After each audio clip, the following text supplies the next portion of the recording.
Explosive, resilient, unstoppable. Now in the world of modern rap, few names resonate like Kentrell Deshaun Golden, better known as NBA Youngboy, the king of YouTube. But how did a teenager once facing an attempted murder charge rise to become one of hip-hop's most influential and controversial voices?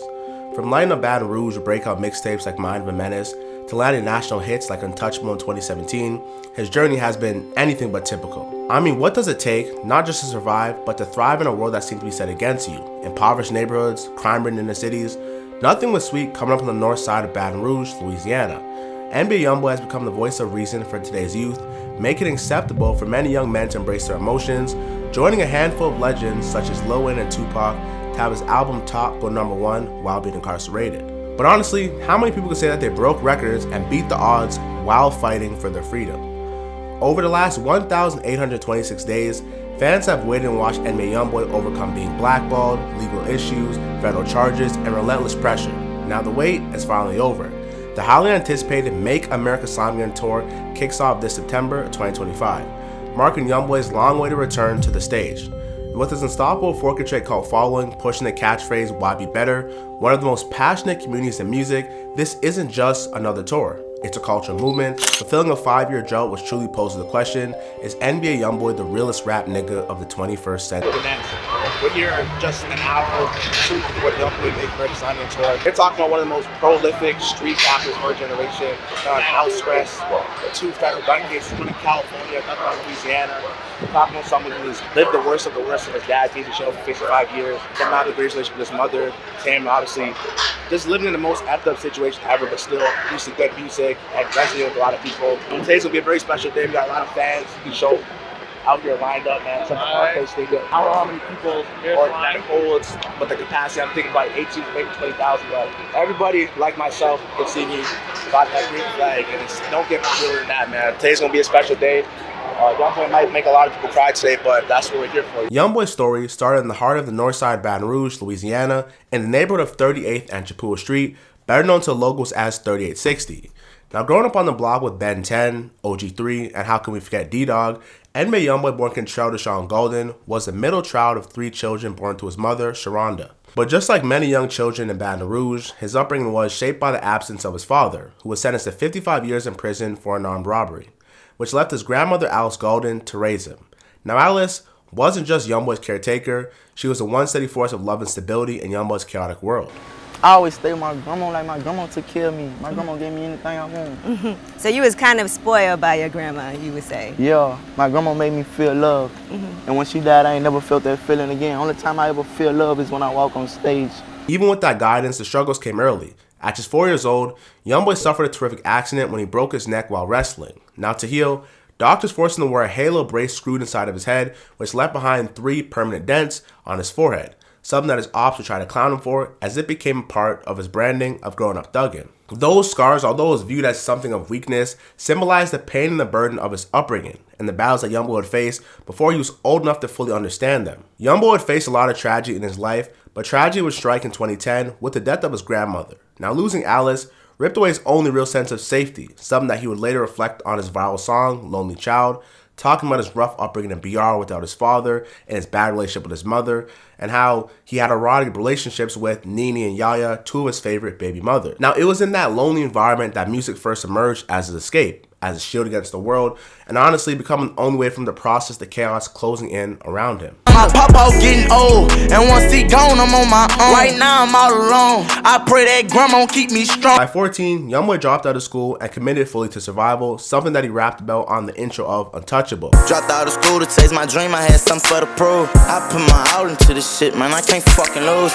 Now, we started recording his first tracks using simple, makeshift equipment and poured his raw emotions into the raw and uncut songs. But the streets was pulling at Youngboy, as he was arrested for a robbery not long after and spent 6 months locked in a juvenile detention center in Louisiana. Now, while most kids would have been crushed by that experience and turned away from the streets, Youngboy used it as fuel, writing hundreds of lyrics while being locked up that would appear on his earlier mixtapes. Now, fresh out of jail, Youngboy had one goal, which was to make America slime again.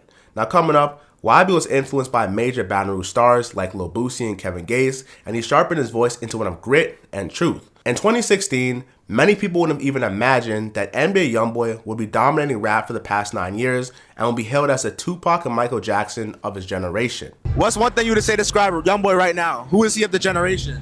He's the Mike Jack. He's the GOAT. He's LeBron. Yeah. By the end of 2016, NBA Youngboy was no longer a local buzzing name in Baton Rouge, and he was a rising star growing with buzz. But behind the music, his life was directly tied to the streets that pretty much raised him. Now that connection turned explosive when he was arrested and charged with 2 counts of an attempted murder in Baton Rouge following the retaliation shooting incident tied to the death of his cousin, Boozilla. Now what could have been the end for most teenagers instantly became another defining chapter in Youngboy's life. Facing decades in prison, he struck a plea deal pleading guilty to aggravated assault with a firearm and luckily getting a 10-year suspended sentence and 3 years of probation. I mean, everybody see what he's doing. Nobody doing it like my son. Yeah. This nigga's the GOAT. Yeah. He's the greatest. But by May of 2017, Youngboy was back home and finally reignited his career and would finally get a taste of mainstream success. Now within days of his release from prison, he dropped the single Untouchable, a song that framed his newfound survival as destiny. Now his fan base, far from discouraged, only grew in loyalty. Now to them, YB wasn't just rapping with struggle, he was a living proof of resilience. But that resilience was tested again years later when Youngboy and his friend found himself under federal scrutiny. Now in September 2020, Baton Rouge police raided a video shoot where him and a dozen of his friends were arrested on gun and drug possession charges. Now that moment marked the beginning of one of the most high-profile legal battles of his career, Operation Never Free Again, which is clear to play on his name, NBA Never Broke Again. Now, federal courts indicted him in 2021 for the possession of a firearm as a convicted felon, and a second charge as an unregistered firearm possession, which would later be dismissed. But the attention around his name reached new heights, placing Youngboy on house arrest. The most dramatic event came in March of 2021 in Los Angeles when federal agents attempted to arrest him on the warrant. Rather than calmly turning himself in and listening to the authorities, Youngboy led the authorities on a high-speed police chase before abandoning his vehicle and trying to flee on foot. Now, Youngboy was placed on house arrest and created one of the greatest hip-hop albums during this time, being Sincerely Contrell, and when police recovered the car, they discovered a pistol and expensive jewelry inside. Now, the prosecutors, it seemed like an open and shut slam dunk case. But to Youngboy's team, there was a reason to fight. Without clear fingerprints and multiple DNA profiles and some undeniable evidence, the charges fell apart.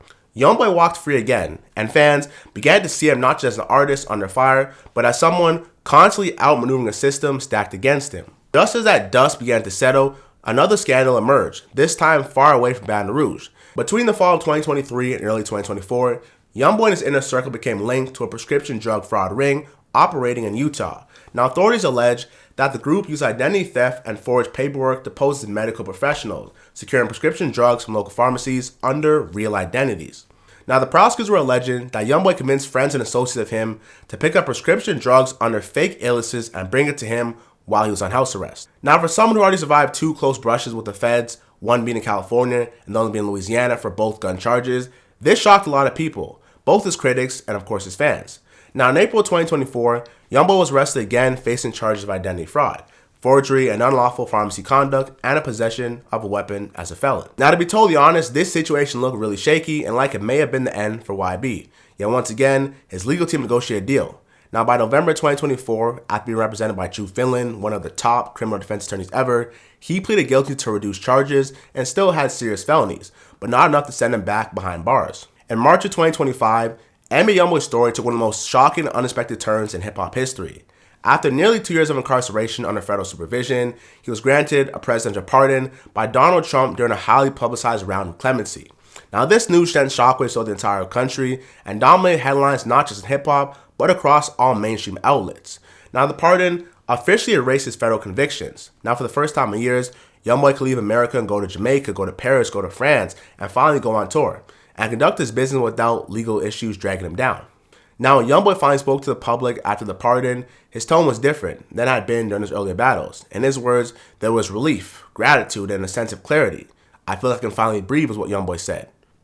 Now, Youngboy openly thanked Trump for the pardon and his lawyers for fighting on his behalf, and above all of his fans and family members, who are 4K Trey, of course, for not letting him fade away and leaving him in the darkness. I just want to thank President Trump for granting me a pardon and giving me the opportunity to keep building as a man, as a father, and as an artist. The Masa tour wasn't just a lineup of concerts. It was a declaration that Lil Top has returned and NBA Youngboy was not only free, but ready to reclaim his throne. Now, after years being blackballed by the industry, forced him to create the song I Hate Youngboy, Youngboy was silenced by probation conditions, courtroom, and the jail cells, and this was his first chance to actually connect with his fans and the world face to face, and hip-hop has never seen a concert quite like this. I ain't gonna lie, the concert was fire, bro. I ain't gonna lie, as soon as Youngboy came out, niggas started charging the stage, so if y'all niggas going on y'all tour, just be prepared for that, bro, because niggas gonna be charging the stage and trying to get that front row, I ain't gonna lie. Is YB the realest rapper in 2025, yes or no?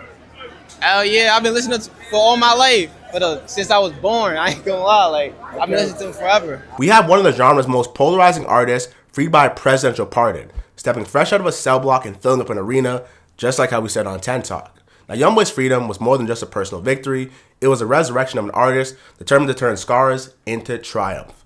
Thank you for watching this video. I'll see you guys in the next one. Masa.